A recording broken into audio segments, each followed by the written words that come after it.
Boa noite, a graça do Senhor. Convido você a se ajoelhar, fazendo uma oração.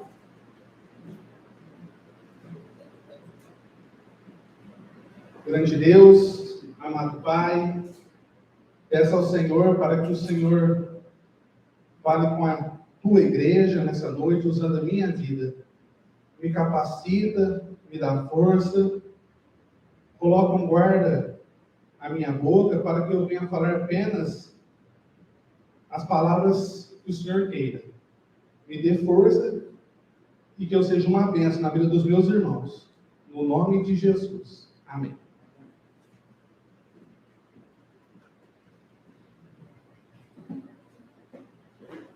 O tema da ministração da palavra é tribulação. Serve para moldar o caráter do cristão. Você tem passado por tribulação? Porque eu tenho passado por algumas tribulações.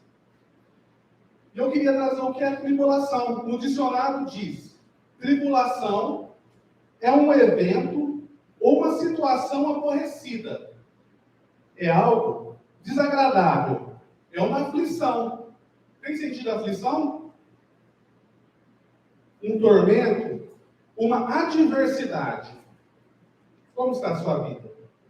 As tribulações nos traz sensação de tristeza, aborrecimento, dor e amargura. Isso é o que o dicionário diz sobre tribulação. Eu queria trazer um exemplo meu. Como uma aflição chegou a mim essa semana, e na parte financeira é algo que me atribula demais, é algo que me faz eu cair, me faz eu tropeçar naquilo que Deus tem para mim. Vou dar o meu exemplo. A cama lá de casa quebrou, e faz uns 3 ou 4 meses, uns 4 meses que nós estávamos dormindo no chão, porque aquela cama de fórmica é frágil, né? Eles mudou acho que umas 3 ou 4 vezes e ela não aguentou, ela quebrou. Aí mandamos um amigo nosso fazer essa cama e essa semana chegou a cama nova. Aí tínhamos que pagar, porque combinamos com ele dar uma entrada nessa cama. Mas eu estava esperando a cama daqui a um mês, não agora. Mas veio agora, glória a Deus, voltamos a dormir na cama. Aí pagamos essa cama. Aí quando foi essa semana, se eu não me engano, na segunda-feira, a Janaína foi colocar o Miguel no carro. Para colocar na cadeirinha e deixou a porta do carro aberta. E eu não tinha visto. Na garagem de casa, eu fui dar ré. O que aconteceu com a porta? E naquele momento, eu começou a vir a reclamação, a murmuração. Por causa dessa situação. E eu pensando, nossa, e agora? Querendo colocar a culpa só na Janaína. Não que ela esteja assim, ela tinha que ter fechado, mas eu também tinha a minha parte, eu tinha que ter olhado. E eu caí na reclamação, na murmuração. E eu comecei a pensar, nossa, agora eu tenho que pagar a cama e pagar o conserto do carro. E a porta do carro, ela não fechava. O que me deixava um pouco mais bravo era isso, porque a porta não fechava. O estabilizador da porta, onde segura a porta, ele tinha quebrado. E aquilo lá que me deixava mais irritado. Final de contas, vou no funileiro. Aí, eu fui segurando a porta, né, dirigindo até na casa do meu pai, depois meu pai foi comigo no funileiro. O rapaz só pegou uma chave de fenda lá, desparafusou e tirou o estabilizador. A porta fechou, mas ela está quebrada ainda. Mas aquela sensação de murmuração, assim, tem aquela sensação na nossa, eu fiz tanta coisa por pouco. Eu fiz assim, tanto escarcel, tanta murmuração por poucas coisas. E talvez você está nessa mesma situação que eu, você tem reclamado, e Deus talvez não tenha te aprovado, porque as circunstâncias têm vindo à sua vida e você não vê uma solução. Abra sua Bíblia, lá em João 16. João 16, 33. Nos momentos mais difíceis, Jesus prometeu, ele jamais iria nos abandonar por qualquer tipo de provação ou aflição. João 16, 33.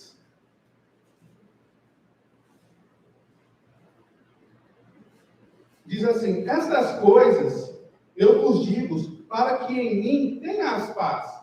Então aqui Jesus dá um conselho aos discípulos e a nós. Se decorrermos no versículo 16, ele fala sobre o final dos tempos, sobre a sua morte, tudo. E ele fala: essas coisas eu tenho dito para que em mim tenhais paz. Mas o que tem tirado a sua paz? As aflições que têm chegado até você, têm tirado a sua paz? Como você se encontra? É no meio das aflições que Deus nos dá a oportunidade de crescermos, de amadurecermos na nossa fé. Mas temos caído em detalhes, em coisas aparentemente pequenas.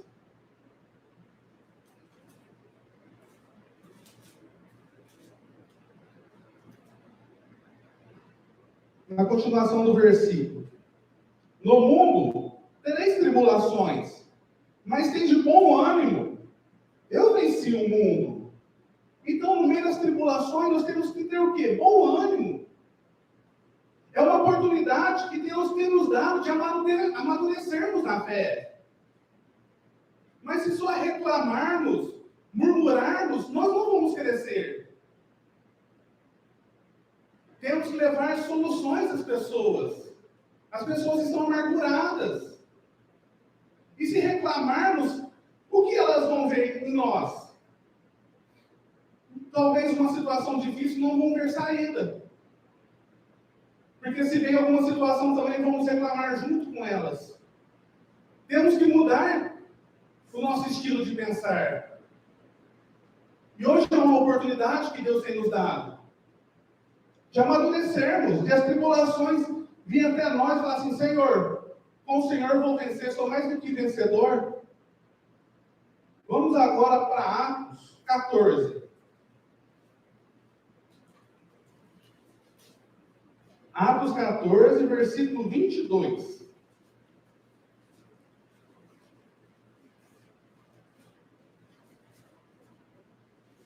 Vamos ler o versículo 21. Atos 14, 21. Diz assim: e tendo pregado o evangelho naquela cidade e ensinado a muitos, eles retornaram novamente para Listra e para Icônio e Antioquia. Então, aqui está falando de Paulo e Barnabé. Eles tinham pregado em outra cidade. Retornando para Icônio e Antioquia, confirmando as almas dos discípulos. Então, quer dizer que eles estavam fortalecendo as almas dos discípulos e exortando, eles estavam encorajando-os a continuar na fé, que é necessário que por muitas tribulações nós entrarmos no reino de Deus. Então, o que o Paulo e Silas, eles estavam o quê?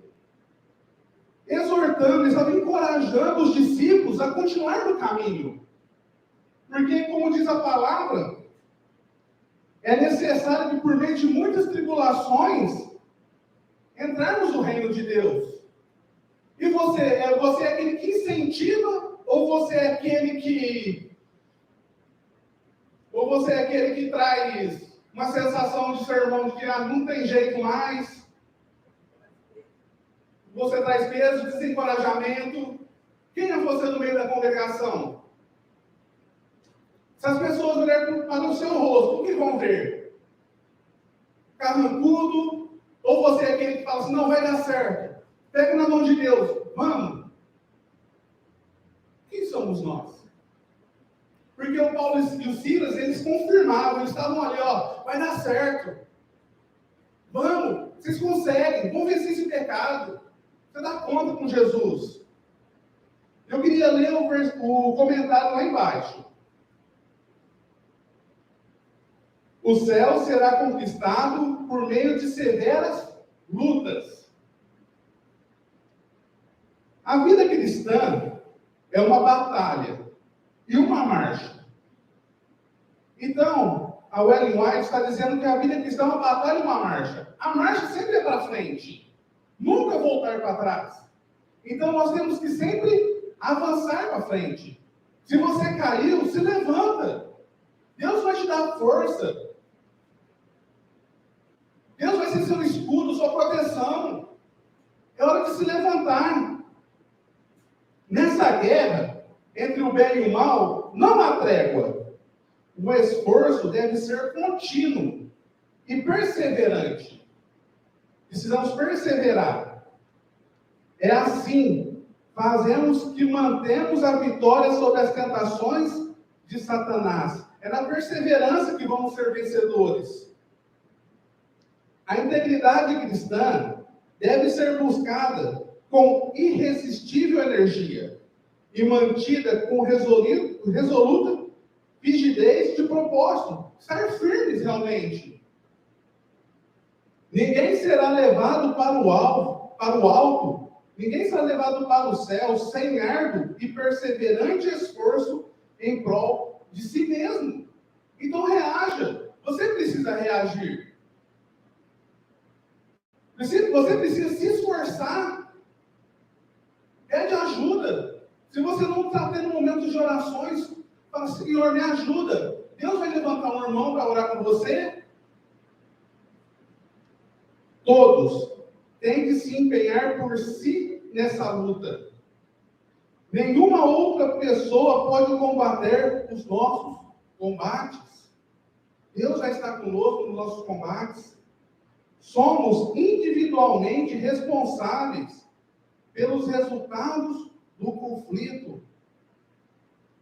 Nós somos responsáveis pela nossa vida espiritual. Nós somos responsáveis pela nossa família. Ainda que Noé, Jó e Daniel estivessem na terra, não poderiam, por sua justiça, livrar nem filho e nem filha. Precisamos estar firmes no Senhor. Perseverar no Senhor. As aflições vêm, sim, vai para nos moldar. É hora de nos levantarmos. Agora, vamos para Romanos.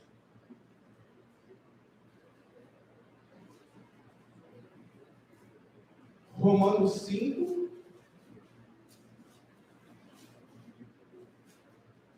Vamos ler a partir do versículo 1.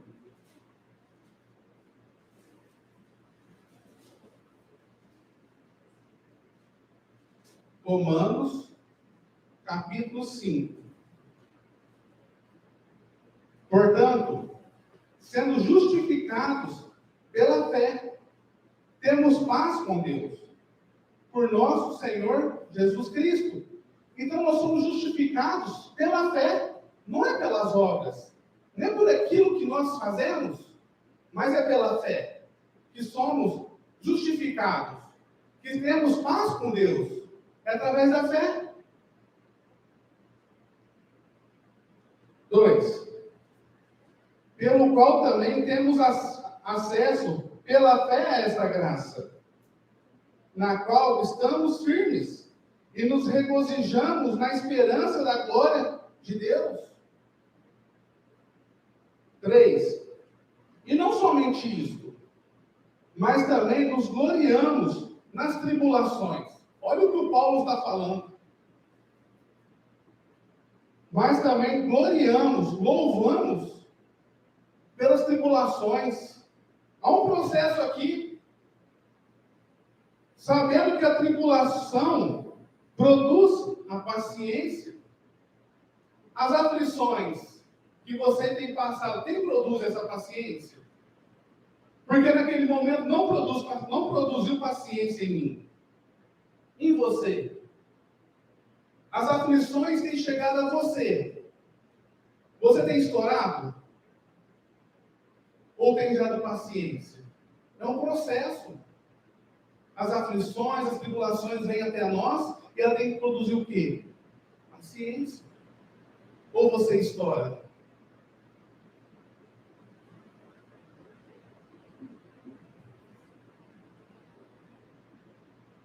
Versículo 4. E a paciência, a experiência. E a experiência, a esperança. Então, quando ele diz que a paciência, a esperança, quer dizer que nós aprendemos. Em cada situação, nós temos que aprender. É um aprendizado. A experiência nos traz aprendizado. O que você tem aprendido com o Senhor? As exortações que chegam até você. Aquilo que Deus te mostra. É um aprendizado. 5. E a esperança não nos envergonha. A esperança de que Jesus vai voltar e vai vir nos buscar. Porque o amor de Deus está derramado em nossos corações pelo Espírito Santo que é dado a nós.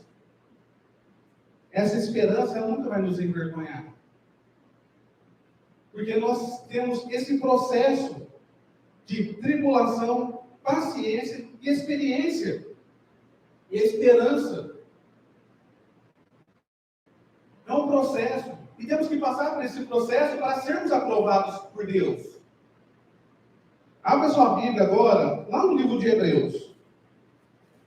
Capítulo 5.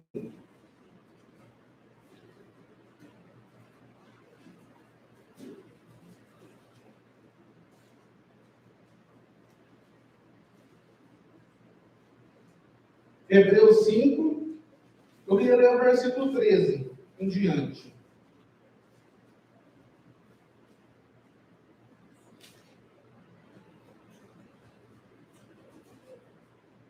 Hebreus 5, 13. Porque qualquer que se alimenta de leite é inexperiente na palavra da justiça, porquanto é um bebê. As circunstâncias que vêm até você têm te amadurecido? Tem feito você amadurecer ou você tem caído nos mesmos erros? Você é um bebê ainda, em certas ocasiões? O que você ainda... Em que parte você continua sendo infantil? Alguma experiência que você passou, mas você não tirou lição. Aí você precisa passar por 2 ou 3 vezes até aprender. É um bebê, é uma pessoa inexperiente.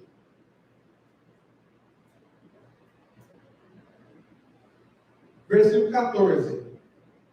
Mas o alimento sólido pertence àqueles que alcançaram a maturidade, a experiência.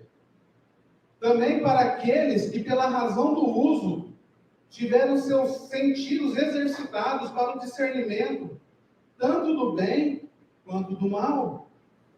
A maturidade significa experiência. Você tem experiências com Deus?